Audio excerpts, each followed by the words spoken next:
প্রতিশোধের আগুনে থাকা বিশ্বের আত্মা শিলার শরীরে প্রবেশ করার কারণে শিলা আউট অফ কন্ট্রোল হয়ে যায়।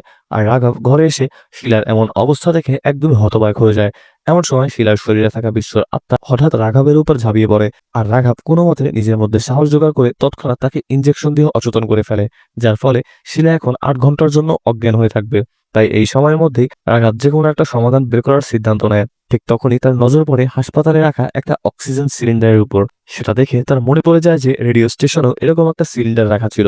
তাই সে সঙ্গে সঙ্গে গ্যাস সরবরাহকারী সুরেন্দ্র নামের একটা লোকের কাছে গিয়ে পৌঁছায় এবং থেকে গিয়ে তাকে মারধর করে জিজ্ঞেস করে, তুমি সেই সিলিন্ডারটা রেডিও স্টেশনে কেন পাঠিয়েছিলে? তখন ভয় কাঁপতে কাঁপতে সুরেন্দ্র রাঘবকে সব তথ্য কথা খুলে বলে। আসলে সে রেডিও স্টেশনটি শুরু করেছিল সুরেন্দ্রর বড় ভাই ওয়ালি। ওয়ালি ছোটবেলা থেকেই দেবতীকে ভালোবাসতো, আর তারা দুজন বিয়েও করতে যাচ্ছিল। কিন্তু ঠিক তখনই মাঝখানে এসে পড়ে বিশ্ব। সেদিন রেডিওর জন্য বিশ্ব নির্বাচিত হয়েছিল, কিন্তু ওয়ালি সেখানে জোর জবরদস্তি করে দেবতীকে কাজে রেখে দেয় আর তার মুখটাই পোস্টারে ছাপানো হয়।